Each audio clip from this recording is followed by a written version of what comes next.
ਵਾਹਿਗੁਰੂ ਜੀ ਕਾ ਖਾਲਸਾ ਵਾਹਿਗੁਰੂ ਜੀ ਕੀ ਫਤਿਹ। ਮੈਂ ਤੁਹਾਡੀ ਹੋਸਟ ਨੀਲਮ ਕੌਰ ਤੇ ਮੈਂ TV84 ਦੇ ਸਾਰੇ ਦਰਸ਼ਕਾਂ ਤੇ ਸਰੋਤਿਆਂ ਦਾ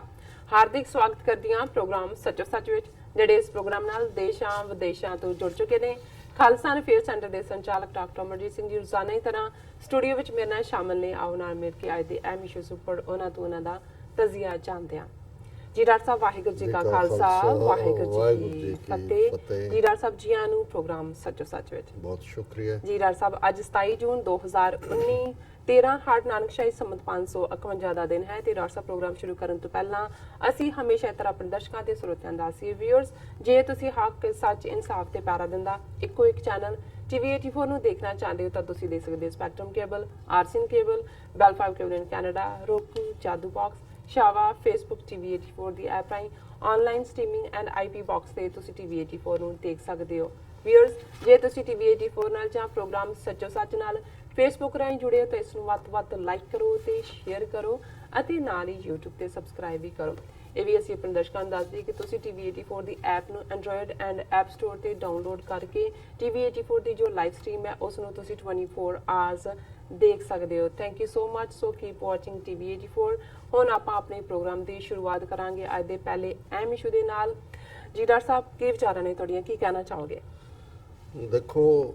ਅੱਜ ਦੀ ਭਾਰਤ ਦੀ ਹਕੂਮਤ ਜੋਤਸ਼ੀਆਂ, ਤਾਂਤਰਿਕਾਂ, ਫੇਕ ਬਾਬਿਆਂ ਇਹਨਾਂ ਦੇ ਉੱਤੇ ਯਕੀਨ ਨਹੀਂ ਕਰਦੀ, ਪਰ ਜੇ ਇਹ ਕਿਹਾ ਜਾਏ ਕਿ ਹਕੂਮਤ ਹੀ ਤਾਂਤਰਿਕਾਂ, ਜੋਤਸ਼ੀਆਂ, ਬਾਬਿਆਂ ਦੀ ਹੈ ਜੀ, ਔਰ ਜ਼ਾਹਰ ਹੈ ਕਿ ਹਿੰਦੂਤਵਾ ਦੇ ਬ੍ਰਾਹਮਣਵਾਦ ਦੀ ਫਿਲਾਸਫੀ ਦਾ ਇਹ ਆਧਾਰ ਨੇ। ਇਹਨਾਂ ਦਾ ਕੰਮ ਵੀ ਤਾਂਤਰਿਕ, ਜੋਤਸ਼ੀ, ਮੰਤਰ ਜੰਤਰ, ਤੰਤਰ, ਧੋਖੇ ਨਾਲ ਲੋਕਾਂ ਦੇ ਅੰਦਰ ਇੱਕ ਡਰ ਪੈਦਾ ਕਰਕੇ, ਖੌਫ ਪੈਦਾ ਕਰਕੇ ਉਹਨਾਂ ਨੂੰ ਐਕਸਪਲੋਇਟ ਕਰਨਾ, ਉਹਨਾਂ ਦਾ ਫਾਇਦਾ ਚੁੱਕਣਾ। ਸੋ ਜ਼ਾਹਰ ਹੈ ਕਿ ਇਹ ਹਕੂਮਤ ਜਿਹਦੀ ਹੁਣ ਸੈਕੰਡ ਟਰਮ ਸ਼ੁਰੂ ਹੋਣ ਵਾਲੀ ਹੈ, ਡਰ ਦੇ ਕੇ ਹੀ ਜਿਹੜਾ ਲੋਕਾਂ ਦੇ ਵਿੱਚ ਨਫ਼ਰਤ ਫੈਲਾ ਕੇ, ਪਾਲਾਬੰਦੀ ਕਰਕੇ, ਪੋਲਰਾਈਜ਼ ਕਰਕੇ ਔਰ ਘੱਟ ਗਿਣਤੀਆਂ ਨੂੰ ਖੌਫ ਦੇ ਕੇ, ਵੱਡ ਗਿਣਤੀ ਨੂੰ ਘੱਟ ਗਿਣਤੀ ਦਾ ਖੌਫ, ਪਾਕਿਸਤਾਨ ਦਾ ਖੌਫ, ਇਸ ਸਾਰੇ ਚੋਂ ਹੀ ਇਹ ਪਾਵਰ ਦੇ ਵਿੱਚ ਆਏ ਨੇ। ਪਰ ਗੱਲ ਜੋਤਸ਼ੀ ਦੀ ਕਰਦੇ ਆ, ਮੈਂ ਅੱਜ ਇੱਕ ਖਬਰ ਵੀ ਦੇਖ ਰਿਹਾ ਸੀ ਕਿ ਵੀ ਇੱਕ ਵੱਡਾ ਜੋਤਸ਼ੀ ਭਾਰਤ ਦਾ, ਜਿਹਦੇ ਕੋਲ ਵੱਡੇ ਵੱਡੇ ਸਿਆਸਤਦਾਨ, ਖਾਸ ਤੌਰ ਤੇ ਰੂਲਿੰਗ ਪਾਰਟੀ ਵਾਲਿਆਂ ਦਾ ਆਣਾ ਜਾਣਾ, ਉਹਦੇ ਘਰ ਚੋਰੀ ਹੋ ਗਈ ਔਰ ਚੋਰ ਜਿਹੜੇ ਨੇ ਲੱਖਾਂ ਰੁਪਈਆ ਜੇ ਕਹਿ ਰਿਹਾ ਹੋਣਾ ਤਾਂ ਕਰੋੜਾਂ 'ਚ ਹੈ, ਤੇ ਸੋਨਾ ਵੀ ਕਿਲੋਆਂ ਦੇ ਵਿੱਚ ਉਹ ਲੈ ਗਏ। ਹੁਣ ਜੋਤਸ਼ੀ ਜੀ ਜਿਹੜੇ ਨੇ ਉਹ CCTV ਕੈਮਰਿਆਂ ਦਾ ਸਹਾਰਾ ਲੈ ਰਹੇ ਨੇ। ਇਨਵੈਸਟੀਗੇਟਿਵ ਏਜੰਸੀਆਂ ਪਹੁੰਚ ਗਈਆਂ ਤੇ CCTV ਕੈਮਰੇ ਦੇਖ ਰਹੇ ਨੇ ਕਿ ਅੰਦਰ ਕੌਣ ਆਇਆ ਤੇ ਬਾਹਰ ਗਿਆ।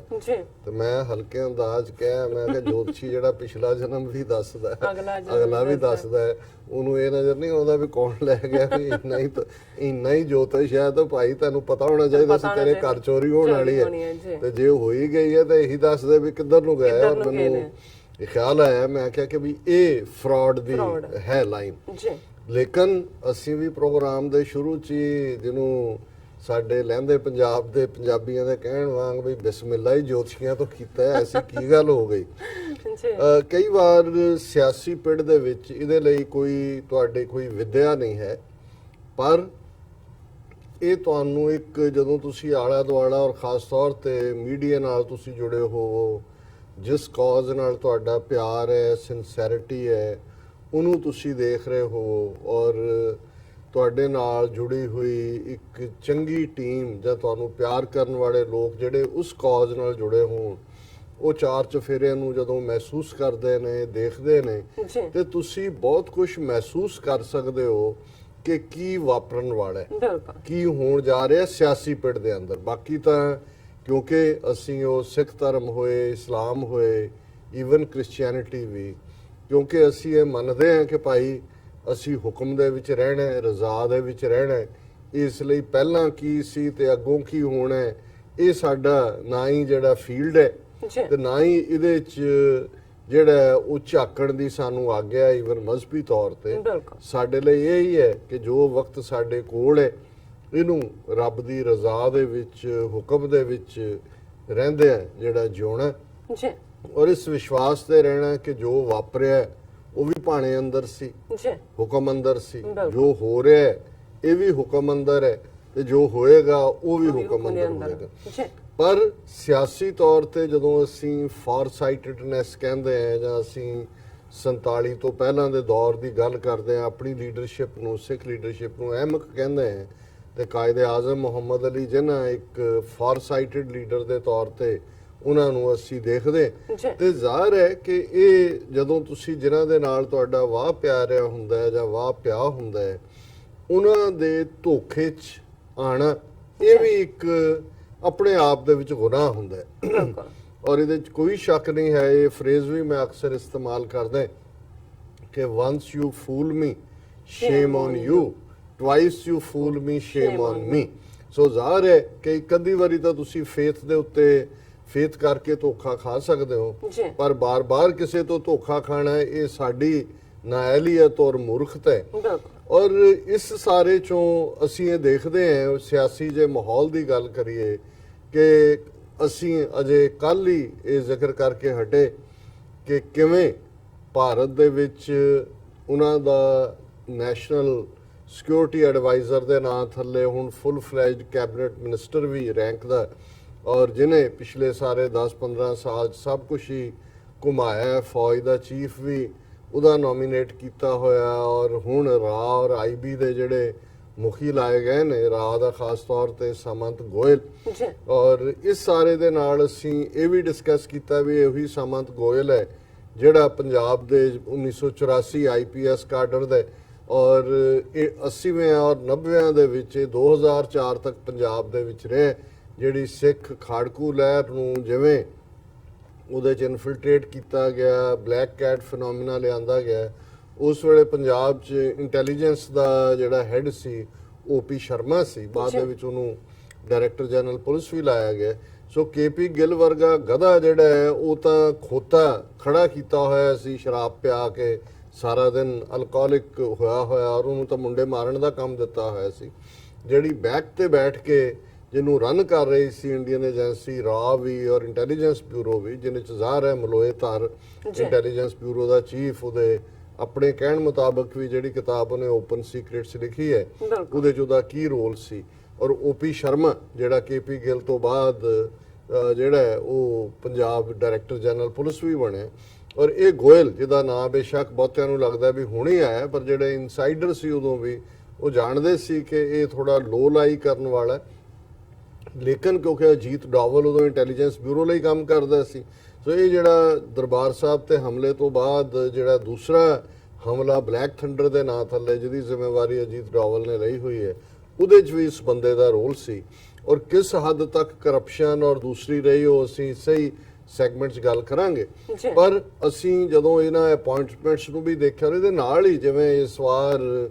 34th ਐਨੀਵਰਸਰੀ ਦੇ ਨਾਂ ਥੱਲੇ ਕਨਿਸ਼ਕਾ ਜਹਾਜ਼ ਦੀ, ਜਿਹਦੇ 'ਚ ਕਿ ਜਿਹੜਾ ਜੂਨ ਦੇ ਲਾਸਟ ਵੀਕ ਦੇ ਵਿੱਚ 24 ਜੂਨ ਦਾ ਦਿਨ ਹੀ ਸੀ, ਜਿਹੜਾ 329 ਮੁਸਾਫਰ ਜਿਹੜੇ ਕਿ ਏਅਰ ਇੰਡੀਆ ਦੇ ਜਹਾਜ਼ ਕਨਿਸ਼ਕਾ ਦੇ ਵਿੱਚ ਟਰੈਵਲ ਕਰ ਰਹੇ ਸੀ, ਉਸ ਕਨਿਸ਼ਕਾ ਜਹਾਜ਼ ਦੇ ਵਿੱਚ ਐਟਲਾਂਟਿਕ ਸਮੁੰਦਰ ਦੇ ਉੱਤੇ ਆਇਰਲੈਂਡ ਦੇ ਕੋਸਟ ਦੇ ਉੱਤੇ ਜਿਹੜਾ ਜਾ ਕੇ ਫਿਰ ਉਸ ਦਾ ਮਲਬਾ ਡਿੱਗਿਆ ਸਮੁੰਦਰ ਦੇ ਵਿੱਚ, ਜਿਹੜਾ ਬੰਬ ਧਮਾਕੇ ਹੋਏ ਔਰ ਇਹ ਬੇਗੁਨਾਹ ਲੋਕ ਮਾਰੇ ਗਏ। ਸੋ ਜ਼ਾਹਰ ਹੈ ਵੀ ਇਹ ਇੰਡੀਅਨ ਏਜੰਸੀਆਂ ਦਾ ਇੱਕ ਆਪਰੇਸ਼ਨ ਸੀ ਜੂਨ 84 ਤੋਂ ਬਾਅਦ, ਤਾਂ ਕਿ ਸਾਰੀ ਖਾਲਿਸਤਾਨ ਦੀ ਲਹਿਰ ਨੂੰ, ਸਿੱਖਾਂ ਦੇ ਨਾਲ ਹਮਦਰਦੀ ਜਿਹੜੀ ਅਮਰੀਕਾ ਕੈਨੇਡਾ 'ਚ ਖਾਸ ਤੌਰ ਤੇ ਸੀ, ਉਹਨੂੰ ਦਹਿਸ਼ਤਗਰਦੀ ਦੇ ਖਾਤੇ 'ਚ ਪਾਇਆ ਜਾ ਸਕੇ। ਇਹਦੇ ਬਾਰੇ ਅਸੀਂ ਵੇਰਵੇ ਨਾਲ ਗੱਲ ਕੀਤੀ, ਪਰ ਨਾਲ ਦੀ ਨਾਲ ਜਦੋਂ ਅਸੀਂ ਇਹ ਡਿਸਕਸ ਕਰ ਰਹੇ ਸੀ ਵੀ ਇਸ ਵਾਰ ਜਿੱਥੇ 35ਵੀਂ ਦੁਖਦ ਯਾਦ ਘੱਲੂਘਾਰੇ ਦੀ ਅਕਾਲ ਤਖਤ ਸਾਹਿਬ ਤੋਂ ਲੈ ਕੇ ਲਿੰਕਨ ਮੈਮੋਰੀਅਲ ਵਾਸ਼ਿੰਗਟਨ ਤੱਕ ਔਰ ਲੰਡਨ ਤੋਂ ਆਟਵਾ ਤੱਕ ਬੜੀ ਜਿਹੜੀ ਹੈ ਜੋਸ਼ੋ ਖਰੋਸ਼ ਦੇ ਨਾਲ ਖਾਲਿਸਤਾਨ ਦੀ ਕਾਇਮੀ ਲਈ, ਕਿਉਂਕਿ ਦੁਖਦ ਯਾਦ ਤਾਂ ਹੈ, ਲੇਕਿਨ ਜਿਹੜਾ ਇਸ ਵਾਰ ਖਾਲਿਸਤਾਨ ਦੇ ਲਈ ਵਚਨਬੱਧਤਾ ਜਾਂ ਡਿਟਰਮੀਨੇਸ਼ਨ ਨਜ਼ਰ ਆਈ, ਇਹ ਪਿਛਲੇ ਕਈ ਸਾਲਾਂ ਬਾਅਦ ਪਹਿਲੀ ਵਾਰ ਇਸ ਨੂੰ ਜਿਹੜਾ ਮੀਡੀਆ ਨੇ ਵੀ ਕਵਰ ਕੀਤਾ, ਔਰ ਆਲ ਆਫ ਏ ਸਡਨ ਜਿਹੜਾ ਇਹ ਗੱਲ ਬਹੁਤਿਆਂ ਨੂੰ ਲੱਗਣ ਲੱਗੀ ਕਿ ਵੀ ਨਹੀਂ ਹੁਣ ਇਸ ਲਹਿਰ ਦੇ ਵਿੱਚ ਫੇਰ ਜਾਨ ਪਈ ਹੈ। ਔਰ ਇਹ ਗੱਲ ਜਿਹੜੇ ਸਾਡੇ ਡਿਟੈਕਟਰ ਵੀ ਨੇ ਖਾਲਿਸਤਾਨ ਦੀ ਮੂਵਮੈਂਟ ਤੇ, ਉਹਨਾਂ ਦਾ ਵੀ ਉਹ ਕਹਿਣਾ ਸੀ। ਪਰ ਜੇ ਅਸੀਂ ਏਜੰਸੀਆਂ ਦੀ ਗੱਲ ਕਰੀਏ, ਉਹਨਾਂ ਦੀ ਓਵਰਆਲ, ਮੈਂ ਅੱਜ ਹੀ ਥਾਟ ਫਾਰ ਟੁਡੇ ਦੇਖ ਰਿਹਾ ਸੀ, ਚੀਨ ਦਾ ਇੱਕ ਬੜਾ ਜੰਗ ਦੇ ਮਾਮਲੇ 'ਚ ਜੇ ਆਰਟ ਆਫ ਵਾਰ ਜਾਂ ਦੂਸਰੇ ਤੀਸਰੇ ਚਾਈਨੀਜ਼ ਫਿਲਾਸਫਰ ਨੇ ਇਸ ਮਾਮਲੇ 'ਚ ਬਹੁਤ ਸਿਆਣੀਆਂ ਗੱਲਾਂ 2,500-3,000 ਸਾਲ ਤੋਂ ਕਨਫਿਊਸ਼ੀਅਸ ਦੇ ਜ਼ਮਾਨੇ ਤੋਂ ਕਰਦੇ ਨੇ। ਤੇ ਮਿਸਟਰ ਸਨ ਜ਼ੂ ਦਾ ਇੱਕ ਕੋਟ ਹੈ, tactics without strategy is the noise before defeat, ਕਿ ਜੇ ਤੁਸੀਂ ਕੋਈ ਵਿਉਂਤਬੰਦੀ ਨਹੀਂ ਕੀਤੀ ਹੋਈ ਤੇ ਤੁਸੀਂ ਟੈਕਟਿਕ ਕੋਈ ਨਾ ਕੋਈ ਇਸਤੇਮਾਲ ਕਰ ਰਹੇ ਹੋ, ਤੇ ਇਹਦਾ ਮਤਲਬ ਇਹ ਵੀ ਟੈਕਟਿਕ ਦਾ ਥੋੜਾ ਬਹੁਤ ਇਫੈਕਟ ਹੁੰਦਾ ਹੈ, ਪਰ ਇਹ ਇਵੇਂ ਹੀ ਹੈ ਜਿਵੇਂ ਹਾਰਨ ਤੋਂ ਪਹਿਲਾਂ ਤੁਸੀਂ ਸ਼ੋਰ ਸ਼ਰਾਬਾ ਪਾ ਰਹੇ ਹੋ, ਤੁਹਾਡੀ ਡਿਫੀਟ ਹੋਏਗੀ। ਇਸ ਲਈ ਟੈਕਟਿਕਸ ਦੇ ਨਾਲ ਤੁਹਾਡੀ ਸਟ੍ਰੈਟਜੀ ਦਾ ਹੋਣਾ ਬੜਾ ਜ਼ਰੂਰੀ ਹੈ। ਹੁਣ ਜ਼ਾਹਰ ਹੈ ਅਸੀਂ ਸ਼ਾਇਦ ਖਾਲਿਸਤਾਨ ਦੀ ਮੂਵਮੈਂਟ ਜਿਹੜੇ 35-40 ਸਾਲ ਤੋਂ ਲੋਕ ਹੈ, ਸਾਨੂੰ ਇਸ ਗੱਲ ਦੀ ਇਸ ਮਿਸਟਰ ਸਨ ਜ਼ੂ ਦੀ ਸਮਝ ਨਹੀਂ ਆਈ, ਇਸ ਲਈ ਅਸੀਂ ਸ਼ੋਰ ਸ਼ਰਾਬਾ ਕਈ ਵਾਰੀ ਜ਼ਿਆਦਾ ਕਰਦੇ ਹਾਂ, ਆਪਣੇ ਟੈਕਟਿਕਸ ਦੀ ਗੱਲ ਕਰਦੇ ਹਾਂ, ਪਰ ਸਟ੍ਰੈਟਜੀ ਜਾਂ ਜਿਹਨੂੰ ਅਸੀਂ ਵਿਉਂਤਬੰਦੀ ਕਵਾਂਗੇ ਉਸ ਤੋਂ ਅਸੀਂ ਸਖਣੇ। ਪਰ ਇਸ ਗੱਲ ਦਾ ਧਿਆਨ ਰੱਖੀਏ ਵੀ ਸਾਡਾ ਦੁਸ਼ਮਣ ਚਾਣਕਿਆ ਪੁੱਤਰ ਨੇ, ਜਿਹੜੇ ਮੁਗਲਾਂ ਤੋਂ ਜ਼ਿਆਦਾ ਜ਼ਾਲਮ, ਅੰਗਰੇਜ਼ਾਂ ਤੋਂ ਜ਼ਿਆਦਾ ਚਲਾਕ, ਔਰ ਜਿਨ੍ਹਾਂ ਦੇ ਕੋਲ 4000 ਸਾਲ ਦੇ ਸਰਵਾਈਵਰ ਨੇ, ਔਰ ਜਿਨ੍ਹਾਂ ਨੇ ਜਦੋਂ ਅਜੇ ਮੈਕੀਆਵੈਲੀ 15ਵੀਂ ਸਦੀ 'ਚ ਜੰਮਿਆ ਤੇ ਇਹ ਤਾਂ ਮਿਲੇਨੀਅਮ ਪਹਿਲਾਂ ਇਹਨਾਂ ਨੇ ਚਾਣਕਿਆ ਵਰਗਾ ਜਿਹੜਾ ਹੈ ਉਹ ਇੱਕ ਬੰਦਾ ਜਿਹੜਾ ਕਿ ਜਿਹਨੂੰ ਅੱਜ ਜੇ ਉਹਦੇ ਅਵਤਾਰ ਕਹਿਣਾ ਹੋਏ ਤੇ ਅਮਿਤ ਸ਼ਾਹ ਜਿਹੜਾ ਹੈ ਉਹਨੂੰ ਭਾਰਤੀ ਰਾਜਨੀਤੀ ਦਾ ਚਾਣਕਿਆ ਕਹਿੰਦੇ ਨੇ, ਔਰ ਅਕਸਰ ਅਸੀਂ ਚਾਣਕਿਆ ਦਾ ਜ਼ਿਕਰ ਕਰਦੇ ਹਾਂ। ਔਰ ਜਿੱਥੇ ਦਿੱਲੀ ਦੇ ਵਿੱਚ ਬੈਠੇ ਹੋਏ ਨੇ ਜਿਹੜਾ ਡਿਪਲੋਮੈਟਿਕ ਐਨਕਲੇਵ ਹੈ ਉਸ ਨੂੰ ਜਿਹੜਾ ਉਹ ਮਾਇਆ ਜਿਹੜਾ ਚਾਣਕਿਆਪੁਰੀ ਕਹਿੰਦੇ ਨੇ, ਔਰ ਜਿਹੜੀ ਸੜਕ ਉਹਨੂੰ ਜਾਂਦੀ ਹੈ ਉਹਦਾ ਨਾਮ ਵੀ ਕੌਟਲਿਆ ਮਾਰਗ ਹੈ। ਹੁਣ ਕੌਟਲਿਆ ਜਾਂ ਵਿਸ਼ਨੂੰ ਗੁਪਤਾ ਇਹ ਚਾਣਕਿਆ ਦੇ ਦੂਸਰੇ ਨਾਮ ਵੀ ਨੇ। ਸੋ ਇਹ ਇਸ ਗੱਲ ਦਾ ਧਿਆਨ ਰਹੇ ਕਿ ਵੀ ਇਹ ਸਨ ਜ਼ੂ ਨੇ ਤਾਂ ਸਟ੍ਰੈਟਜੀ ਔਰ ਟੈਕਟਿਕਸ ਦੀ ਗੱਲ ਸ਼ਾਇਦ ਬਾਅਦ 'ਚ ਕੀਤੀ ਹੋਏ, ਮੈਂ ਹੁਣ ਟਾਈਮ ਫਰੇਮ ਮੈਨੂੰ ਮੇਰੇ ਸਾਹਮਣੇ ਨਹੀਂ ਹੈ, ਲੇਕਿਨ ਚਾਣਕਿਆ ਤਾਂ ਬਹੁਤ ਪਹਿਲਾਂ ਇਸ ਕਿਸਮ ਦੀਆਂ ਜਿਹੜਾ ਕਿ ਕਿਵੇਂ ਤੁਸੀਂ ਡੂਪ ਕਰਨਾ, ਜਦੋਂ ਅਸੀਂ ਸਾਮ ਦਾਮ ਦੰਡ ਭੇਦ ਦੀ ਗੱਲ ਕਰਦੇ ਆ ਇਹਨਾਂ ਚਾਰੋਂ ਹਥਿਆਰਾਂ ਦੀ, ਸੋ ਇਹ ਬਹੁਤ ਪਹਿਲਾਂ ਦੀ ਗੱਲ ਹੈ। ਸੋ ਇਸ ਗੱਲ ਦਾ ਮੈਨੂੰ ਇਸ ਵਾਰ ਇਹ ਗੱਲ ਜਿਹੜੀ ਹੈ ਉਹ ਖੁੜਕ ਰਹੀ ਸੀ ਕਿਤੇ ਨਾ ਕਿਤੇ ਕਿ ਆਲ ਆਫ ਏ ਸਡਨ ਇਸ ਵਾਰ 34ਵੀਂ ਇਸ ਕਨਿਸ਼ਕਾ ਨੂੰ ਇੰਨਾ ਵੱਡਾ ਕਿਵੇਂ ਇਹਨਾਂ ਨੇ ਚੁੱਕਿਆ। ਅਜੇ ਸਾਨੀ ਜਿਹੜਾ ਕਿ ਕੇਪੀ ਗਿੱਲ ਦਾ ਜਵਾਈ ਕਨਫਲਿਕਟ ਰੈਜ਼ੋਲੂਸ਼ਨ ਜਿਹੜੀ ਹੈ ਫਾਊਂਡੇਸ਼ਨ ਦੇ ਨਾਂ ਥੱਲੇ ਏਜੰਸੀਆਂ ਉਹਦੇ ਰਾਹੀਂ ਆਰਟੀਕਲ ਪਲਾਂਟ ਕਰਾਉਂਦੀਆਂ ਨੇ, ਉਹ ਜਿਹੜਾ ਹੈ ਉਸ ਆਰਟੀਕਲ ਨੂੰ ਸਾਰੇ ਪਾਸੇ ਛਪਵਾਇਆ ਗਿਆ, ਟ੍ਰਿਬਿਊਨ ਨੇ ਵੀ ਉਹਨੂੰ ਫਰੰਟ ਪੇਜ ਕੈਰੀ ਕੀਤਾ। ਫਿਰ ਉਹਦਾ ਹਵਾਲਾ ਦੇ ਕੇ ਬਦਕਾਰ ਅਮਰਿੰਦਰ ਉਹ ਇੱਕ ਲੰਬੀ ਚੌੜੀ ਸਟੇਟਮੈਂਟ ਕੈਨੇਡਾ ਦੀ ਸਰਕਾਰ ਨੂੰ ਵਾਰਨ ਕਰ ਰਿਹਾ ਕਿ ਜੀ ਤੁਸੀਂ ਖਾਲਿਸਤਾਨ ਦੀ ਓਵਰਟ ਔਰ ਕੋਵਰਟ ਹੈਲਪ ਕਰ ਰਹੇ ਹੋ, ਔਰ ਆਪਣੀ ਉਹ ਸਟੇਟਮੈਂਟ ਦੇ ਵਿੱਚ ਜੌਨ ਮੇਜਰ ਕਮਿਸ਼ਨ ਜਿਹੜਾ ਕਿ ਬਣਾਇਆ ਕੈਨੇਡਾ ਨੇ ਔਰ ਉਹਦੀ ਇੱਕ ਤਰਫਾ ਜਿਹੜੀ ਹੈ ਤੋੜ ਮਰੋੜ ਕੇ ਉਸ ਚੋਂ ਕੁਝ ਕੱਢ ਕੇ ਅਮਰਿੰਦਰ ਕੋਟ ਕਰ ਰਿਹਾ ਜੀ ਦੇਖੋ ਉਦੋਂ ਵੀ ਖਾਲਿਸਤਾਨੀ ਦਹਿਸ਼ਤਗਰਦਾਂ ਨੇ ਇਹ ਕੀਤਾ ਸੀ, ਤੁਸੀਂ ਹੁਣ ਉਹਨਾਂ ਦੀ ਓਵਰਟ ਔਰ ਕੋਵਰਟ ਮਦਦ ਕਰ ਰਹੇ ਹੋ, ਇਹਦਾ ਤੁਹਾਨੂੰ ਪਛਤਾਵਾ ਹੋਏਗਾ। ਔਰ ਨਾਲ ਦੀ ਨਾਲ ਹੀ ਉਹ ਮੋਦੀ ਨੂੰ ਕਹਿ ਰਹੇ ਕਿ ਜੀ ਤੁਸੀਂ ਇਹ ਕੈਨੇਡਾ ਨੂੰ ਯੂਨਾਈਟਿਡ ਨੇਸ਼ਨਸ ਸਿਕਿਉਰਿਟੀ ਕਾਉਂਸਲ 'ਚ ਲੈ ਕੇ ਜਾਓ, ਇਹਨਾਂ ਦੇ ਉੱਤੇ ਜਿਹੜੀਆਂ ਨੇ ਸੈਂਕਸ਼ਨਸ ਲਵਾਓ ਕਿ ਉਹ ਓਵਰਟ ਔਰ ਕੋਵਰਟ ਖਾਲਿਸਤਾਨ ਦੀ ਮਦਦ ਕਰ ਰਹੇ ਨੇ। ਹੁਣ ਇਸ ਸਾਰੀ ਸ਼ੇਡ 'ਚ ਸਾਨੂੰ ਮੈਨੂੰ ਇਹ ਖੁੜਕਣਾ ਸ਼ੁਰੂ ਹੋਇਆ, ਔਰ ਇਸ ਦਾ ਮੈਂ ਜ਼ਿਕਰ ਵੀ ਕੀਤਾ ਕਿ ਵੀ ਇਹ ਹੁਣ ਕਿਉਂਕਿ ਇਸ ਵੇਲੇ ਖਾਲਿਸਤਾਨ ਦੀ ਮੂਵਮੈਂਟ ਡਾਇਸਪੋਰਾ ਸਿੱਖਾਂ 'ਚ ਵੀ ਔਰ ਪੰਜਾਬ ਦੇ ਵਿੱਚ ਵੀ ਜਿਵੇਂ ਹਜ਼ਾਰਾਂ ਦੀ ਗਿਣਤੀ ਸਿੱਖ ਅਕਾਲ ਤਖਤ ਤੇ ਇਕੱਠੇ ਹੋਏ, ਜਿਵੇਂ ਅੰਮ੍ਰਿਤਸਰ ਦੇ ਅੰਦਰ ਹਜ਼ਾਰਾਂ ਸਿੱਖਾਂ ਨੇ ਮਾਰਚ ਕੀਤਾ, ਔਰ ਇਸ ਸਾਰੇ ਦਾ ਅਸੀਂ ਦੇਖਦੇ ਹਾਂ ਕਿ ਦਿੱਲੀ ਦੇ ਵਿੱਚ ਵਾਕਿਆ ਹੁੰਦਾ ਹੈ, ਪਿਓ ਪੁੱਤਰ ਖਲੋ ਜਾਂਦੇ ਨੇ, ਸਿੱਖ ਰੈਜ਼ਿਸਟੈਂਸ ਦੀ ਗੱਲ। ਫਿਰ ਨਾਭੇ ਦੇ ਵਿੱਚ ਦੋ ਯੋਧੇ ਜਿਹੜੇ ਨੇ ਮਨਿੰਦਰ ਸਿੰਘ ਔਰ ਗੁਰਸੇਵਕ ਸਿੰਘ, ਉਹ ਜਿਹੜਾ ਇਹਨਾਂ ਦਾ ਖੜਾ ਕੀਤਾ ਸਾਰਾ ਉਹ ਫਰਾਡ ਹੈ ਉਸ ਨੂੰ ਸਜ਼ਾ ਯਾਫਤਾ ਕਰਦੇ ਨੇ ਸੌਦਾ ਸਾਧ ਦਾ, ਪਰ ਇੱਕਦਮ ਨਾਲ ਦੀ ਨਾਲ ਪੈਰੋਲ ਦੀ ਗੱਲ ਹੋਣ ਲੱਗ ਜਾਂਦੀ ਹੈ ਸੌਦਾ ਸਾਧ ਨੂੰ। ਲੇਕਿਨ ਡਾਇਸਪੋਰਾ ਦੇ ਮਾਮਲੇ 'ਚ ਇਹ ਗੱਲ ਸਾਹਮਣੇ ਮੇਰੇ ਆਣੀ ਸ਼ੁਰੂ ਹੋਈ ਔਰ ਉਹਦਾ ਮੈਂ ਪਾਸਿੰਗ ਰੈਫਰੈਂਸ ਜ਼ਿਕਰ ਵੀ ਕੀਤਾ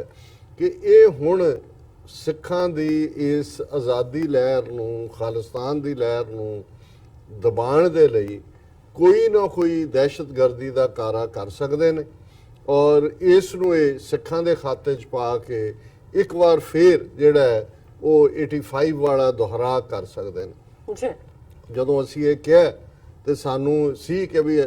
ਇਮੀਡੀਏਟ ਇਸ ਕਿਸਮ ਦਾ ਸ਼ਾਇਦ ਨਾ ਹੋਏ, ਕਿਉਂਕਿ ਜਦੋਂ ਕੋਈ ਨਜ਼ਰ ਹੀ ਆ ਰਿਹਾ ਹੋਏ ਵੀ ਆਹ ਹੋ ਰਿਹਾ ਜਾਂ ਆਹ ਹੋਣ ਵਾਲਾ ਹੈ ਤੇ ਫਿਰ ਤੁਹਾਡਾ ਏਜੰਸੀਆਂ ਦਾ ਆਪਰੇਸ਼ਨ ਕਾਹਦਾ ਹੋਇਆ। ਜੀ ਪਰ ਮੈਂ ਸਮਝਦਾ ਵੀ ਚਲੋ ਸਾਨੂੰ ਵੀ ਜੇ ਇਹਨਾਂ ਦਾ ਨੇ ਚਣਕਿਆ ਜੰਮਿਆ ਹੋਇਆ ਤੇ ਗੁਰੂ ਨੇ ਸਾਨੂੰ ਵੀ ਸੋਝੀ ਦਿੱਤੀ ਹੋਈ ਹੈ। ਬਿਲਕੁਲ ਅੱਜ ਦੀ ਜਿਹੜੀ ਖਬਰ ਨੇ ਇੰਗਲੈਂਡ ਦੇ ਜਿਹੜਾ ਮੇਨ ਉਹਨਾਂ ਦਾ ਇੱਕ 에ਅਰਪੋਰਟ ਹੈ ਉਸ ਦੇ ਉੱਤੇ ਸਾਰੇ ਜਹਾਜ਼ ਉਹਨਾਂ ਦੀਆਂ ਉਡਾਨਾਂ ਵੀ ਬੰਦ, ਔਰ ਇੰਗਲੈਂਡ ਦੇ ਜਹਾਜ਼ਾਂ ਨੇ ਜਿਹੜੇ ਉਹਨਾਂ ਦੇ ਸੁਪਰਸੋਨਿਕ ਟਾਈਪ ਨੋਇਜ਼ ਕਰਕੇ ਉਹਨਾਂ ਨੇ 4 ਚੁਫੇਰੇ ਅਸਮਾਨ ਦੇ ਵਿੱਚ ਉੱਡ ਪਏ,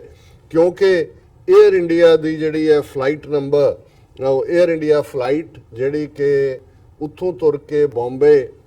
ਲੰਡਨ ਤੇ ਨਿਊਯਾਰਕ, ਨਿਊ ਜਰਸੀ ਆ ਰਹੀ ਸੀ, ਜਿਹਦੇ 'ਚ 327 ਪੈਸੇਂਜਰ ਸੀ। ਉਸ ਦੇ ਵਿੱਚ ਉਹਨਾਂ ਨੇ ਕਿਹਨੇ ਥ੍ਰੈਟ ਕੀਤਾ, ਕਿਹਨੂੰ ਕੀਤਾ, ਕਿਹਦੇ ਰਾਹੀਂ ਉਹਨਾਂ ਨੇ ਇਹ ਖਬਰ ਘੁਮਾ ਦਿੱਤੀ ਕਿ ਜੀ ਇਸ ਦੇ ਵਿੱਚ ਬੰਬ ਰੱਖਿਆ। ਔਰ 에ਅਰ ਇੰਡੀਆ ਫਲਾਈਟ ਜਿਹੜੀ ਹੈ ਉਹ ਨਿਊਯਾਰਕ ਨੂੰ ਆ ਰਹੀ ਸੀ, ਲੰਡਨ ਸਟਾਪ ਹੋਇਆ ਔਰ ਲੰਡਨ ਦੇ ਇਸ ਉਹਦੇ ਤੇ ਉਹਨਾਂ ਨੇ ਫੋਰਸਡ ਉਹਦੀ ਲੈਂਡਿੰਗ ਕਰਾ ਕੇ ਔਰ ਫਿਰ ਸਾਰੀਆਂ ਫਲਾਈਟਾਂ ਗਰਾਊਂਡ ਕਰਤੀਆਂ। ਉਹਨਾਂ ਦੀ ਜਿਹੜੀ ਆ ਉਹ ਜਿਹੜੀ ਡਿਫੈਂਸ ਫਲੀਟ ਆ ਉੱਤੇ ਉੱਡਦੀ ਰਹੀ ਔਰ ਬਾਅਦ 'ਚ ਉਹਨਾਂ ਨੇ ਕਿੰਨੇ ਘੰਟੇ ਬਾਅਦ ਉਹ ਸਾਰਾ ਰਿਜ਼ਿਊਮ ਹੋਇਆ, ਪੈਸੇਂਜਰ ਸਾਰੇ ਲਾਹ ਦਿੱਤੇ ਔਰ ਫਿਰ ਉਹਨਾਂ ਨੇ ਕਿਹਾ ਜੀ ਨਹੀਂ ਨਹੀਂ ਨਹੀਂ ਇਹ ਹੌਕਸ ਸੀ, ਇਹ ਐਵੇਂ ਹੀ ਫੋਕੀ ਧਮਕੀ ਸੀ। ਹੁਣ ਇਹ ਵੀ ਰਿਹਰਸਲ ਹੈ ਅਗਲੇ ਐਕਸ਼ਨ ਦੀ ਔਰ ਇਹ ਅਸੀਂ ਫੋਰਸਫੁਲੀ ਬਾਰ-ਬਾਰ, ਕਿਉਂਕਿ ਮੇਰੇ ਮਿੱਤਰ ਰਾਜਵੀਰ ਸਿੰਘ ਸੰਧੂ ਨੇ ਕੈਲੀਫੋਰਨੀਆ 'ਚੋਂ ਕਹਿ ਰਹੇ ਸੀ, ਕਹਿੰਦੇ ਕਿ ਵੀ ਠੀਕ ਹੈ ਕਈ ਵਾਰ ਕੁਝ ਗੱਲਾਂ ਰਿਪੀਟ ਕਰਨੀਆਂ ਲੱਗਦਾ ਹੋਏਗਾ ਵੀ ਬਾਰ-ਬਾਰ ਅਸੀਂ ਕਿਉਂ ਕਹਿੰਦੇ ਜੇ ਉਹ ਆਪਣਾ ਝੂਠ 100 ਵਾਰ ਰਿਪੀਟ ਕਰਕੇ ਉਹਨੂੰ ਸੱਚ ਬਣਾ ਸਕਦੇ ਨੇ ਤੇ ਅਸੀਂ ਆਪਣਾ ਨੈਰੇਸ਼ਨ ਕਿਉਂ ਨਾ ਆਪਣੇ ਲੋਕਾਂ ਨੂੰ ਬਾਰ-ਬਾਰ ਦਈਏ ਕਿ ਇਹ ਹੋਣ ਜਾ ਰਿਹਾ, ਇਹ ਹੋ ਸਕਦਾ ਹੈ। ਔਰ ਜ਼ਾਹਰ ਹੈ ਕਿ ਵੀ ਇਹ ਜਿਸ ਅੰਦਾਜ਼ ਦੇ ਵਿੱਚ ਹੁਣ ਜਦੋਂ ਤੁਸੀਂ ਸਾਰੀ ਖਬਰ ਦੇਖਦੇ ਹੋ ਇਸ ਦੇ ਵਿੱਚ ਈਵਨ ਉਹਨਾਂ ਦੀ ਜਿਹੜੀ ਆਪਣੀ ਸਿਕਿਉਰਿਟੀ ਹੈ ਇੰਗਲੈਂਡ ਵਾਲਿਆਂ ਦੀ, however the UK's ministry of defence termed it a move for operational reasons. ਉਹਨਾਂ ਨੇ ਡਿਨਾਈ ਕੀਤਾ ਵੀ ਕੀ ਹੈ, ਲੇਕਿਨ ਹੁਣ ਇਹਨਾਂ ਦੀ ਜਿਹੜੀ ਸਾਰੀ ਸਟ੍ਰੈਟਜੀ ਸੀ ਉਹੀ ਖੌਫ ਪੈਦਾ ਕਰਨਾ ਜੀ, ਉਹੀ ਜਿਹੜਾ ਸ਼ੇਰ ਆਇਆ ਵਾਂਗ ਜਿਹੜਾ ਉਹਨਾਂ ਨੇ ਕਰੀ, ਤਾਂ ਕਿ ਜਦੋਂ ਕੱਲ ਨੂੰ ਇਹਨਾਂ ਨੇ ਹੁਣ ਕੋਈ ਵਾਰਦਾਤ ਕਰਨੀ ਹੈ ਹੋਏ ਜੀ ਅਸੀਂ ਤਾਂ ਪਹਿਲਾਂ ਵੀ ਹੋਇਆ ਫਲਾਣਾ ਜਹਾਜ਼ ਹੋਇਆ ਸੀ ਜੀ ਜਿਹਦੇ ਚ, ਔਰ ਇਹ ਖਬਰ ਹੈ air India's Mumbai New York flight lands ਇਨ ਯੂਕੇ ਆਫਟਰ ਬੰਬ ਸਕੇਅਰ। ਹੁਣ ਇਹ ਹੈਡਲਾਈਨ ਹੈ, ਸਾਰੇ ਪਾਸੇ ਲੱਗੀ ਹੋਈ ਹੈ, ਪੀਟੀਆਈ ਦੀ ਖਬਰ ਹੈ। ਔਰ ਇਹ US bound flight of air India from Mumbai made a precautionary landing at London's Stansted Airport on Thursday following a bomb scare forcing Britain to scramble its fighter jets to escort the flight। ਉਹਨਾਂ ਦੇ ਸਾਰੇ fighter jet ਇਕੱਠੇ ਹੋ ਗਏ flight ਨੂੰ ਜਿਹੜਾ ਉਹ ਐਸਕॉर्ट ਕਰ ਰਹੇ ਨੇ। UK Royal Air Force Typhoon jets were scrambled to escort flight Air India 191 at around 9:50 AM local time after the bomb scare that later turned out to be a hoax। ਫਿਰ ਉਹਨਾਂ ਨੇ ਸਾਰਾ ਉਹਦੀ ਰਿਪੋਰਟਿੰਗ ਦਿੱਤੀ ਹੈ national career. ਉਹਨਾਂ ਨੇ ਕਿਹਾ ਜੀ ਕਿ ਵੀ ਬੋਇੰਗ ਆ ਜਹਾਜ਼ ਜਿਹੜਾ ਉਹ ਸਟੈਨਸਟੈਡ 에ਅਰਪੋਰਟ ਦੇ ਉੱਤੇ ਅਜੇ ਵੀ ਗਰਾਊਂਡਡ ਹੈ ਔਰ ਸਾਰੇ ਜਿਹੜੇ ਪੈਸੇਂਜਰ ਨੇ ਉਹ ਉੱਥੋਂ ਉਤਾਰ ਲਏ ਗਏ ਨੇ ਪਰ 에ਅਰਪੋਰਟ ਦੇ ਪ੍ਰਿੰਸਿਸ ਦੇ ਉੱਤੇ ਨੇ। ਲੇਕਿਨ ਯੂਕੇ ਦੀ ਮਿਨਿਸਟਰੀ ਆਫ ਡਿਫੈਂਸ ਨੇ ਕਿਹਾ ਕਿ the Typhoon aircraft were authorised to transit at supersonic speed to escort Air India plane for operational reasons। ਹੁਣ ਜਦੋਂ ਉਹਨਾਂ ਦੇ ਨਿਕਲੇ ਜਹਾਜ਼ ਤੇ ਉਹ ਸੁਪਰਸੋਨਿਕ ਸਪੀਡ ਦਾ ਮਤਲਬ ਹੁੰਦਾ ਬਹੁਤ ਧਮਾਕਿਆਂ ਵਾਂਗ ਆਵਾਜ਼ ਹੁੰਦੀ ਹੈ, ਲੋਕਾਂ ਦੇ ਵਿੱਚ ਖੌਫ ਪੈਦਾ ਹੋਇਆ ਵੀ ਪਤਾ ਨਹੀਂ ਜਹਾਜ਼ਾਂ ਦੇ ਵਿੱਚ ਕੀ ਹੋ ਰਿਹਾ, ਲੇਕਿਨ ਉਹ ਕਹਿ ਰਹੇ ਨੇ ਜੀ ਅਸੀਂ ਤਾਂ ਆਪਰੇਸ਼ਨਲ ਰੀਜ਼ਨਸ ਕਰਕੇ ਉਹਨਾਂ ਨੂੰ ਦਿੱਤਾ। An aircraft was diverted to Stansted Airport at around 9:50 AM today following reports of a security alert। The plane ਇਹ ਉਹਨਾਂ ਦੀ ਜਿਹੜੀ ਲੋਕਲ ਐਸਐਕਸ ਪੁਲਿਸ ਹੈ ਉਹ ਕਹਿ ਰਹੀ ਹੈ। ਔਰ ਫਿਰ ਜਿਹੜਾ ਇਹ ਸਾਰੇ ਚੋਂ ਉਹਨਾਂ ਨੇ ਕਿਹਾ ਕਿ ਜੀ ਸਾਡਾ ਹੁਣ 에ਅਰਪੋਰਟ ਫੁੱਲੀ ਆਪਰੇਸ਼ਨਲ ਹੈ ਉਹਦਾ ਰਨਵੇ ਔਰ we are sorry for any disruption caused by the incident and would like to thank you for your patience. ਔਰ ਉਹਨਾਂ ਨੇ local residents reported hearing loud bangs as a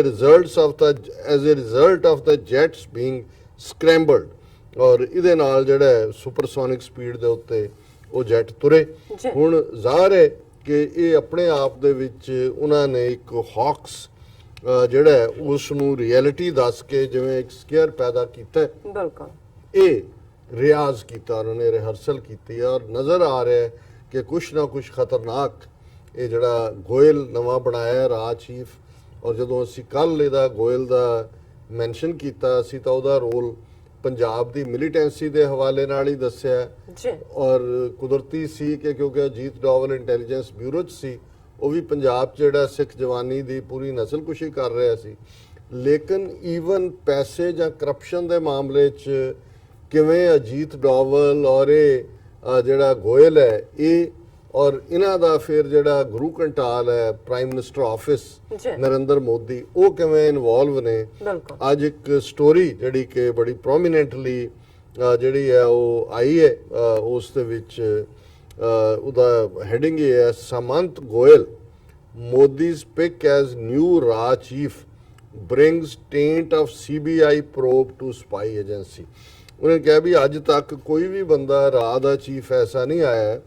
ਜਿਸ ਦੇ ਉੱਤੇ ਕੋਈ ਉਹਦੇ ਕਰੀਅਰ ਨਾਲ ਜੁੜਿਆ ਹੋਇਆ ਕੋਈ ਕਰਪਸ਼ਨ ਦਾ ਚਾਰਜ ਹੋਏ, ਪਰ ਇਹ ਜਿਹੜਾ ਹੈ ਇਹ ਸੁਰੇਸ਼ ਗੋਇਲ ਉਹਦੇ ਚੋਂ ਹੈ ਜਿਹੜਾ ਕਿ ਰਾਹ 'ਚ ਹੁੰਦਿਆਂ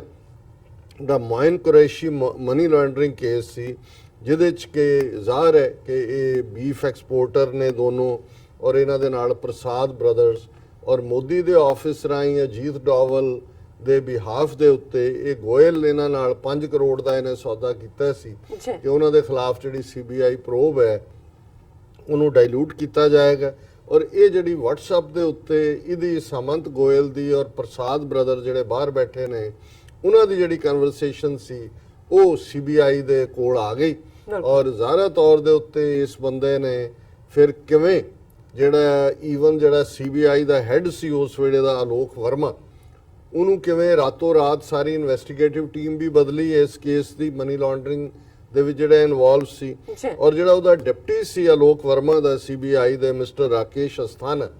ਜਿਹੜਾ ਰਾਕੇਸ਼ ਅਸਥਾਨਾ ਮੋਦੀ ਦੇ ਗੁਜਰਾਤ ਕਾਡਰ ਚੋਂ 84 ਦਾ ਔਰ ਇਹਦਾ ਬੈਚਮੇਟ ਗੋਇਲ ਦਾ। ਸੋ ਜ਼ਾਹਰ ਹੈ ਇਹ ਜਿਹੜਾ ਕਨੈਕਸ਼ਨ ਹੈ ਇਹ ਕੋਈ ਇੱਕ ਲੈਵਲ ਤੇ ਕਨੈਕਸ਼ਨ ਨਹੀਂ ਹੈ, ਇੱਕ ਪਾਸੇ ਤਾਂ ਅਜੀਤ ਡੋਵਲ ਦੇ ਨਾਲ ਵੱਖਰੇ ਲੈਵਲ ਦੇ ਉੱਤੇ ਹੈ, ਲੇਕਿਨ ਮੋਦੀ ਦੇ ਨਾਲ ਕਿਉਂਕਿ ਰਾਕੇਸ਼ ਅਸਥਾਨਾ ਰੀਅਲੀ ਕਰਪਟ ਬੰਦਾ ਹੈ ਜਿਹਦੇ ਖਿਲਾਫ ਆਲੋਕ ਵਰਮਾ CBI ਡਾਇਰੈਕਟਰ ਇੱਕ ਇਮਾਨਦਾਰ ਬੰਦਾ ਹੈ। ਜਿਵੇਂ ਅਸੀਂ ਕੱਲ ਮਿਸਟਰ ਭੱਟ ਦੀ ਗੱਲ ਕੀਤੀ ਕਿ ਬੀਬੀ ਜਾਫਰੀ ਨੇ ਕਿਵੇਂ ਉਹਨਾਂ ਦੀ ਵਾਈਫ ਨੂੰ ਚਿੱਠੀ ਲਿਖੀ ਕਿ ਭਾਈ ਇਹ ਇੰਡੀਆ ਇੱਥੇ ਕੋਈ ਕੇਅਰ ਨਹੀਂ ਕਰਦਾ, ਇੱਥੇ ਕਿਵੇਂ ਲੁੱਟ ਮਾਰ ਔਰ ਸਾਰਿਆਂ ਦਾ ਬਾਜ਼ਾਰ ਗਰਮ ਹੈ ਔਰ ਕਿਸੇ ਨੂੰ ਕੋਈ ਪਰਵਾਹ ਨਹੀਂ ਹੈ। ਇਸੇ ਤਰ੍ਹਾਂ ਮੈਂ ਦੇਖਦਾ ਹਾਂ ਕਿ ਵੀ ਜੇ ਇੱਕ ਸੰਜੀਵ ਭੱਟ ਵਰਗਾ ਇਮਾਨਦਾਰ ਬੰਦਾ ਜਿਹਨੇ ਆਪਣਾ ਕੈਰੀਅਰ ਫੁੱਲੀ ਇਮਾਨਦਾਰੀ ਦੇ ਉੱਤੇ ਖੜਾ ਕੀਤਾ, ਉਹਨੂੰ ਇੱਕ ਅਨਨੋਨ ਕੇਸ ਦੇ ਵਿੱਚ ਫਸਾ ਕੇ 30 ਸਾਲ ਜੇਲ੍ਹ ਦੇ ਵਿੱਚ ਧੱਕਿਆ ਜਾ ਸਕਦਾ ਹੈ, ਤੇ ਫਿਰ ਆਲੋਕ ਵਰਮਾ ਜੇ CBI ਦਾ ਕੋਈ ਇਮਾਨਦਾਰ ਅਫਸਰ ਕੋਈ ਕਿਸੇ ਹੱਦ ਤੱਕ ਪਹੁੰਚਣਾ ਚਾਹੁੰਦਾ ਸੀ ਵੀ ਇਹ ਸਾਰਿਆਂ ਦੇ ਪਿੱਛੇ ਕੀ ਹੈ, ਤੇ ਇਹ ਫਿਰ ਸਮੰਤ ਗੋਇਲ ਔਰ ਰਾਕੇਸ਼ ਅਸਥਾਨਾ ਜਿਹੜਾ ਉਹਦਾ ਡਿਪਟੀ ਸੀ ਉਹਨੂੰ ਇਸਤੇਮਾਲ ਕਰਕੇ ਕਿਵੇਂ ਆਲੋਕ ਵਰਮਾ ਨੂੰ ਪਾਸੇ ਕੀਤਾ। ਬੇਸ਼ੱਕ ਸੁਪਰੀਮ ਕੋਰਟ ਨੇ ਇੰਟਰਵੀਨ ਵੀ ਕੀਤਾ ਵਕਤੀ ਤੌਰ ਤੇ, ਪਰ ਅਲਟੀਮੇਟਲੀ ਏਜੰਸੀਆਂ CBI ਹੋਏ ਰਾਹ ਹੋਏ ਸੈਂਟਰਲ ਜਿੰਨੀ ਵੀ ਬਿਊਰੋਕ੍ਰੇਸੀ ਹੈ ਅਪਾਇੰਟ ਕਰਨ ਦਾ ਰਾਈਟ ਤੇ ਗਵਰਨਮੈਂਟ ਕੋਲ ਹੁੰਦਾ ਹੈ। ਅੱਜ ਉਹ ਆਲੋਕ ਵਰਮਾ ਕਿੱਥੇ ਗਿਆ ਉਹਦਾ ਕੋਈ ਪਤਾ ਟਿਕਾਣਾ ਨਹੀਂ ਹੈ, ਲੇਕਿਨ ਇਹ ਸਾਰੀ ਸਟੋਰੀ ਦਾ ਜਿਹੜਾ ਲੁਬੇ ਲਵਾਬ ਹੈ ਕਿ ਇਹ ਜਿਹੜਾ 5 ਕਰੋੜ ਦੀ deal C Dubai based middleman Manoj Prasad who is under arrest, ਇਹ ਨੇ ਜਿਹਨਾਂ ਜਿਹੜੀ ਕਿ ਅਸਥਾਨਾ ਦੇ ਰਾਹੀਂ ਹੋ ਰਹੀ ਸੀ ਔਰ ਗੋਇਲ ਨੇ, ਔਰ it was during their investigation of the case that CBI found telephonic intercepts and WhatsApp messages suggesting a link between Goyal and the Prasad brothers. Some CBI officials had then alleged that although Goyal was not named as an accused in the bribery case against Asthana, he too tried to dilute the Moin Qureshi case with the help of Manoj Prasad. So ਜ਼ਾਹਰ ਹੈ ਕਿ ਵੀ ਇਹ ਸਾਰਾ ਉਹਨਾਂ ਨੇ ਕਹਿਣ ਤੋਂ ਬਾਅਦ ਜਿਹੜੀ ਗੱਲ ਅਜੀਤ ਡੋਵਲ ਨਾਲ ਸੰਬੰਧਾਂ ਦੀ ਵੀ ਹੈ, ਇੱਕ ਪੈਟੀਸ਼ਨ ਜਿਹੜੀ ਕਿ ਮਿਸਟਰ ਸਿਨਹਾ ਨੇ ਪਾਈ ਹੈ ਉਹਦੇ 'ਚ ਉਹਨੇ ਕਿਹਾ ਸਿਨਹਾ's petition alleged that national security advisor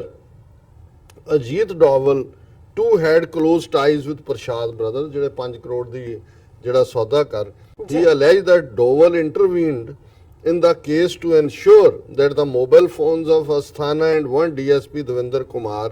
which contained WhatsApp conversation between Goyal and Prashad brothers were not seized as evidence in the money laundering case। ਔਰ ਇਹ ਹੁਣ ਇਹਦੇ 'ਚ ਕੋਈ ਦੋ ਰਾਵਾਂ ਨਹੀਂ ਰਹਿ ਗਈਆਂ, ਲੰਬੀ ਚੌੜੀ ਸਟੋਰੀ ਹੈ, ਬਹੁਤ ਡਿਟੇਲ 'ਚ ਤਾਂ ਮੈਂ ਜਾਣ ਦੀ ਲੋੜ ਨਹੀਂ ਸਮਝਦਾ, ਪਰ ਅਗੇਨ ਐਂਡ ਦੇ ਵਿੱਚ ਇਸ ਸਟੋਰੀ ਦਾ ਉਹਨੇ ਕਿਹਾ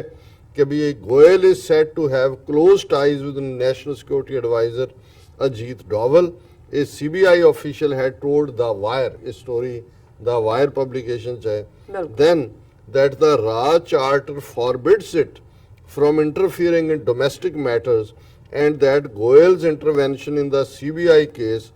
was itself highly improper। ਉਹਨਾਂ ਨੇ ਕਿਹਾ ਜੀ ਜਿਹੜਾ ਰਾਹ ਹੈ ਉਹਨਾਂ ਦਾ ਆਪਣਾ, ਉਹ ਤਾਂ ਬਾਹਰਲੀ ਏਜੰਸੀ ਹੈ, ਉਹ CBI ਮੈਟਰ 'ਚ ਇੰਟਰਵੀਨ ਨਹੀਂ ਕਰਦੀ, ਪਰ ਗੋਇਲ ਜਿਹੜਾ ਹੈ ਉਹ ਪ੍ਰਸ਼ਾਦ ਬ੍ਰਦਰਸ ਦੇ ਨਾਲ 5 ਕਰੋੜ ਦੀ ਡੀਲ ਬਣਾ ਰਿਹਾ ਹੈ। ਉਹਨਾਂ ਦਾ ਜਿਹੜਾ ਇੱਕ ਇਮਾਨਦਾਰ ਅਲੋਕ ਵਰਮਾ ਹੈ, ਉਹਨੂੰ ਪਾਸੇ ਲਾਉਣ ਲਈ ਰਾਜੀਵ ਅਸਥਾਨਾ ਆਪਣੇ ਬੈਚਮੇਟ ਦੇ ਨਾਲ ਮਿਲ ਕੇ ਜਿਹੜੀ ਕਨਵਰਸੇਸ਼ਨ ਹੈ ਉਹ ਸਾਰੀ WhatsApp ਤੋਂ ਵੀ ਡਿਲੀਟ ਕਰ ਰਿਹਾ ਹੈ। ਫਿਰ ਉਹਨੇ ਕਿਹਾ the official had also alleged Goel misuse the ਰਾਹ to snoop on the phone of CBI's number 3 official at that time, A.K. Sharma। ਸੋ ਕੱਲਾ ਆਲੋਕ ਵਰਮਾ ਹੀ ਨਹੀਂ, ਕਿਉਂਕਿ ਨੰਬਰ 2 ਰਾਜੀਵ ਅਸਥਾਨਾ ਕਰਪਟ ਹੈ, ਅਜੀਤ ਡੋਵਲ ਦੇ ਨਾਲ ਗੁਜਰਾਤ ਕਾਡਰ ਹੈ, ਉਹ ਮੋਦੀ ਦੇ ਨਾਲ ਹੈ, ਅਜੀਤ ਡੋਵਲ ਉਹਦਾ ਬੰਦਾ ਹੈ। ਸੋ ਕੁੱਲ ਮਿਲਾ ਕੇ he said Goyal was perhaps acting at the behest of Asthana, the prime accused in the bribery case, who had apparently assured Goyal of getting him appointed as the Ra chief through a top PMO official, Bhaskar Khulbe। ਹੁਣ ਇਹ ਵੀ ਸਾਹਮਣੇ ਆ ਗਿਆ, ਕਿਉਂਕਿ ਬਹੁਤਿਆਂ ਨੂੰ ਲੱਗਾ ਵੀ ਇਹ ਕਿੱਥੋਂ ਰਾਜ 'ਚ ਇਦਾਂ ਦਾ ਬੰਦਾ ਕਿੱਥੇ ਆ ਗਿਆ। ਸੋ ਇਹ ਵੀ ਉਸ ਡੀਲ ਦਾ ਹਿੱਸਾ ਸੀ ਕਿ ਵੀ ਇਧਰੋਂ ਪੈਸੇ ਵੀ ਬਟੋਰਨੇ ਨੇ, ਤੇ ਗੋਇਲ ਬੇਸ਼ੱਕ ਰਾਹ ਦੇ ਵਿੱਚ ਸੀ, ਉਹਨੂੰ ਕਿਹਾ ਤੂੰ CBI ਦੀ ਇਸ ਸਾਰੇ ਕੇਸ ਦੇ ਵਿੱਚ ਇੰਟਰਵੀਨ ਕਰ ਔਰ ਤੈਨੂੰ ਅਸੀਂ ਚੀਫ ਬਣਾਵਾਂਗੇ। ਔਰ ਮੈਂ ਜਿਵੇਂ ਕੱਲ ਦੇ ਪ੍ਰੋਗਰਾਮ 'ਚ ਵੀ ਕਿਹਾ ਸੀ ਕਿ ਇਹ ਗੋਇਲ ਜਿਹਨੇ ਪੰਜਾਬ ਦੇ ਵਿੱਚ 80ਵਿਆਂ 90ਵਿਆਂ ਦੇ ਵਿੱਚ ਸਿੱਖ ਨਸਲਕੁਸ਼ੀ ਦੇ ਵਿੱਚ ਮੇਨ ਰੋਲ ਅਦਾ ਕੀਤਾ ਹੋਇਆ, ਅਜੀਤ ਡੋਵਲ ਦਾ ਕਰੀਬੀ, ਕਰਪਟ ਵੀ, ਔਰ ਹੁਣ ਉਹਦਾ ਰਾਜ ਚੀਫ ਬਣਨ ਦਾ ਮਤਲਬ ਇਹ ਹੈ ਕਿ ਸਿੱਖਾਂ ਦੀ ਨਵੀਂ ਨਸਲਕੁਸ਼ੀ, ਕਿਉਂਕਿ ਇੱਕ ਜਨਰੇਸ਼ਨ ਮਾਰ ਦਿੱਤੀ, ਇੱਕ ਡਰੱਗੀ ਬਣਾ ਦਿੱਤੀ, ਅੱਜ ਜਿਹੜਾ ਫੇਰ ਉਭਾਰ ਹੈ ਉਸ ਨੂੰ ਕ੍ਰਸ਼ ਕਰਨ ਦੇ ਲਈ, ਉਸ ਨੂੰ ਕੁਰਾਏ ਪਾਉਣ ਦੇ ਲਈ, ਉਹਦੇ ਲਈ ਬੇਸ਼ੱਕ ਏਅਰ ਇੰਡੀਆ ਦੇ ਜਹਾਜ਼ ਵਾਲਾ ਡਰਾਮਾ ਕੀਤਾ ਇਹਨਾਂ ਨੇ। ਮੁੰਬਈ, ਲੰਡਨ, ਨਿਊਯਾਰਕ ਜਿਹੜੀ ਫਲਾਈਟ ਹੈ ਲੰਡਨ ਰੋਕ ਕੇ, ਹੁਣ ਇਹਦਾ ਰਾਊਟ ਵੀ ਦੇਖ ਲਓ ਕੀ ਹੈ, ਕਿਉਂਕਿ ਹੁਣ ਕੈਨੇਡਾ 'ਚ ਪੋਸੀਬਲ ਹੈ ਵੀ ਉਹਨਾਂ ਨੇ ਕੰਨ ਖੜੇ ਕੀਤੇ ਹੋਏ ਨੇ, ਇਹਨਾਂ ਦੇ ਬਹੁਤੇ ਏਜੰਸੀਆਂ ਦੇ ਪੈਰ ਨਾ ਲੱਗਣ, ਪਰ ਇੰਗਲੈਂਡ ਵਲਨਰੇਬਲ ਵੀ ਹੈ ਔਰ ਕਿਸੇ ਹੱਦ ਤੱਕ ਇਹਨਾਂ ਦੇ ਨਾਲ ਉਹ ਵਪਾਰਕ ਹੱਥ ਜਾਣ ਲਈ ਕਿਸੇ ਹੱਦ ਤੱਕ ਵੀ ਜਾ ਸਕਦੇ ਨੇ। ਬਿਲਕੁਲ, ਕਿਉਂਕਿ ਫਰਵਰੀ 84 ਦੇ ਵਿੱਚ ਇੰਦਰਾ ਗਾਂਧੀ ਨੇ ਮਾਰਗਰੇਟ ਥੈਚਰ ਦੀ ਮਦਦ ਮੰਗੀ ਸੀ ਦਰਬਾਰ ਸਾਹਿਬ ਤੇ ਹਮਲਾ ਕਰਨ ਦੇ ਲਈ, ਔਰ ਉਹਨਾਂ ਦੀ ਖੁਫੀਆ ਏਜੰਸੀ ਦੇ ਆਫੀਸ਼ੀਅਲ ਉੱਥੇ ਗਏ, ਜਿਹੜੀਆਂ ਫਾਈਲਾਂ ਉਹਨਾਂ ਨੇ ਦਬਾ ਲਈਆਂ। ਸੋ ਜ਼ਾਹਰ ਹੈ ਕਿ ਇਹ ਵੀ ਕੋਈ ਆਉਣ ਵਾਲੇ ਪੀਰੀਅਡ ਦੇ ਵਿੱਚ ਇੰਗਲੈਂਡ ਵੀ ਜਾਂ ਅਮਰੀਕਾ ਵੀ ਕੋਈ ਇਹਨਾਂ ਦੀ ਫਾਈਨਲ ਟਾਰਗੇਟਿੰਗ ਲਾਈਨ ਦੇ ਉੱਤੇ ਹੋ ਸਕਦਾ। ਸੋ ਅਸੀਂ ਇੱਕ ਗੱਲ ਜਿਹੜੀ ਬਾਰ-ਬਾਰ ਦੁਹਰਾਉਂਦੇ ਹਾਂ ਕਿ ਸਾਡੇ ਲਈ ਇਹ ਬੜਾ ਜ਼ਰੂਰੀ ਹੈ ਕਿ ਦੁਨੀਆ ਦੇ ਵਿੱਚ ਸਿੱਖ ਜਿੱਥੇ ਵੀ ਬੈਠੇ ਨੇ, ਅਸੀਂ ਇੰਟਰਨੈਸ਼ਨਲ ਲਾਅ ਦੇ ਐਂਬਿਟ 'ਚ ਰਹਿੰਦੇ ਹਾਂ, ਪੀਸਫੁਲ ਤਰੀਕੇ ਦੇ ਨਾਲ ਆਪਣੀ ਮੂਵਮੈਂਟ ਨੂੰ ਅੱਗੇ ਤੋਰ ਰਹੇ। ਕਿਸੇ ਵੀ ਕਿਸਮ ਦੀ ਵਾਇਲੈਂਸ, ਉਹ ਭਾਵੇਂ ਕੋਈ ਭੜਕਾਊ ਏਜੰਟ ਵਿੱਚ ਵੜ ਕੇ ਕਰ ਰਿਹਾ ਹੈ ਜਾਂ ਕਰਨ ਦੀ ਕੋਸ਼ਿਸ਼ ਕਰਦਾ ਹੈ, ਜਾਂ ਕਿਸੇ ਦਾ ਵੈਸੇ ਹੀ ਕਿਸੇ ਨੂੰ ਲੱਗਣ ਲੱਗ ਜਾਂਦਾ ਹੈ ਕਿ ਜੀ ਨਹੀਂ। ਔਰ ਇਸ ਸਾਰੇ ਦਾ ਜ਼ਰੂਰ ਧਿਆਨ ਰੱਖੀਏ ਕਿ ਆਲਰੇਡੀ ਜਿਹੜੇ ਏਜੰਸੀਆਂ ਦੇ ਬਣੇ ਹੋਏ ਖੜੇ ਕੀਤੇ ਹੋਏ ਲੋਕ ਨੇ, ਉਹਨਾਂ ਦੀ ਗਿਣਤੀ ਬਹੁਤ ਜ਼ਿਆਦਾ ਹੈ। ਔਰ ਮੈਨੂੰ ਇੱਕ ਸੱਜਣ ਪਿਛਲੇ ਦਿਨਾਂ 'ਚ ਕੈਲੀਫੋਰਨੀਆ 'ਚ ਵੀ ਕਹਿ ਰਹੇ ਸੀ, ਕਹਿੰਦੇ ਜੀ ਇਹ ਬਿਲੀਵ ਕਰਨਾ ਵੀ ਔਖਾ ਹੋ ਰਿਹਾ ਹੈ ਵੀ ਕੌਣ ਕਿੱਥੇ ਕੀ ਰੋਲ ਅਦਾ ਕਰ ਰਿਹਾ, ਵੀ ਇੰਨੇ ਬੰਦੇ ਇਹਨਾਂ ਨੇ ਵਿੱਚ ਲਿਆ ਕੇ ਬਾੜੇ ਹੋਏ ਨੇ। ਲੇਕਿਨ ਘੱਟੋ ਘੱਟ ਇਸ ਗੱਲ ਦਾ ਜਿਹੜਾ ਵੀ ਬੰਦਾ ਹਿੰਸਾ ਦੇ ਰਾਹ ਤੇ, ਵਾਇਲੈਂਸ ਦੇ ਰਾਹ ਤੇ ਪਾਉਣ ਦੀ ਕੋਸ਼ਿਸ਼ ਕਰਦਾ ਹੈ, ਜਾਂ ਕੋਈ ਵੀ ਇਸ ਕਿਸਮ ਦਾ ਸ਼ੱਕੀ ਕਿਰਦਾਰ, ਉਹਨੂੰ ਫੌਰਨ ਜੇ ਅਮਰੀਕਾ 'ਚੋਂ ਤੇ ਅਮਰੀਕਨ ਏਜੰਸੀਆਂ, FBI ਦੂਸਰਿਆਂ ਦੇ ਨੋਟਿਸ ਲਿਆਂਦਾ ਜਾਏ, ਕੈਨੇਡਾ ਵਾਲੇ ਸੀਸਸ 'ਚ ਲਿਆਉਣ, ਤੇ ਦੁਨੀਆ ਦੇ ਬਾਕੀ ਦੇਸ਼ਾਂ ਜਿੱਥੇ ਸਿੱਖ ਵਸਦੇ ਨੇ ਆਪਣੀਆਂ ਏਜੰਸੀਆਂ ਦੇ ਨਾਲ ਜਿਹੜਾ ਆਪਣੀ ਲੋਕਲ ਸਿਕਿਉਰਿਟੀ ਫੋਰਸਿਸ ਦੇ ਨਾਲ ਤਾਲਮੇਲ ਕਰੋ। ਕਿਉਂਕਿ ਮੈਨੂੰ ਇਹ ਲੱਗਦਾ ਹੈ ਵੀ ਇਹ ਅਜੀਤ ਡੋਵਲ ਔਰ ਇਹ ਸਮੰਤ ਗੋਇਲ ਔਰ ਇਹ ਮੋਦੀ ਔਰ ਅਮਿਤ ਸ਼ਾਹ, ਇਹ ਡਰਟੀ ਗੈਂਗ ਬਿਲਕੁਲ। ਔਰ ਇਹ ਚੰਡਾਲ ਚੌਂਕੜੀ ਜਿਹੜੀ ਹੈ ਇਹ ਆਉਣ ਵਾਲੇ ਪੀਰੀਅਡ ਸਿੱਖਾਂ ਦੇ ਖਿਲਾਫ ਕੋਈ ਨਾ ਕੋਈ ਵੱਡੀ ਸਾਜ਼ਿਸ਼ ਕਰਨ ਦੀ ਵੀ ਯੋਜਨਾ ਬਣਾ ਰਹੀ ਹੈ। ਬਿਲਕੁਲ ਔਰ ਸਾਹਿਬ ਹੁਣ ਆਪਾਂ ਇੱਥੇ ਲੈਣੇ ਬ੍ਰੇਕ ਤੋਂ ਪਹਿਲਾਂ ਅਸੀਂ ਦਰਸ਼ਕਾਂ ਤੇ ਸਰੋਤਿਆਂ ਨੂੰ ਅਪੀਲ ਤੇ ਬੇਨਤੀ ਕਰਦੀ ਹੈ ਵਿਊਅਰਸ, ਜਿਸ ਤਰ੍ਹਾਂ ਕਿ ਤੁਸੀਂ ਜਾਣਦੇ ਹੋ ਕਿ ਟੀਵੀ 84 ਇੱਕ ਪੰਥਕ ਚੈਨਲ ਹੈ। ਟੀਵੀ 84 ਸਿੱਖਾਂ, ਕਸ਼ਮੀਰੀਆਂ ਅਤੇ ਭਾਰਤੀਆਂ ਨੌਰਥ ਸਟੇਟਾਂ ਦੇ ਲੋਕਾਂ ਦੇ ਸਵੈ-ਨਿਰਣੇ ਦੇ ਹੱਕਾਂ ਦਾ ਹਾਮੀ ਹੈ। ਅਸੀਂ ਚਾਹਾਂਗੇ ਕਿ ਤੁਸੀਂ ਟੀਵੀ 84 ਦੀ ਚੜ੍ਹਦੀ ਕਲਾ ਲਈ ਵੱਧ ਤੋਂ ਵੱਧ ਡੋਨੇਟ ਕਰੋ। ਡੋਨੇਟ ਕਰਨ ਲਈ ਸਾਡੀ ਵੈਬਸਾਈਟ tv84.tv ਤੇ ਜਾ ਕੇ ਪੇਪਲ ਦੀ ਵਰਤੋਂ ਕਰਕੇ ਵਨ ਟਾਈਮ ਡੋਨੇਟ ਕਰ ਸਕਦੇ ਹੋ, ਮੰਥਲੀ ਡੋਨੇਟ ਵੀ ਕਰ ਸਕਦੇ ਹੋ। ਤੁਸੀਂ ਟੀਵੀ 84 ਦੇ ਨਾਮ ਤੇ ਚੈੱਕ ਬਣਾ ਕੇ ਸਾਨੂੰ ਮੇਲ ਵੀ ਕਰ ਸਕਦੇ ਹੋ ਸਾਡੇ ਇਸ ਪਤੇ ਤੇ 36-0130 7th Avenue, Long Island City, New York 11101 USA, ਜਾਂ ਫਿਰ ਤੁਸੀਂ ਸਾਨੂੰ ਫੋਨ ਰਾਹੀਂ ਵੀ ਸੰਪਰਕ ਕਰ ਸਕਦੇ ਹੋ ਸਾਡੇ ਫੋਨ ਨੰਬਰ ਤੇ 5164060694। Thank you so much viewers. ਵਿਚਾਰਾਂ ਦਾ ਸਿਲਸਿਲਾ ਇਸ ਤਰ੍ਹਾਂ ਚੱਲਦਾ ਰਹੇਗਾ। ਮਿਲਦੇ ਹਾਂ ਛੋਟੇ ਜਿਹੇ ਬ੍ਰੇਕ ਤੋਂ ਬਾਅਦ।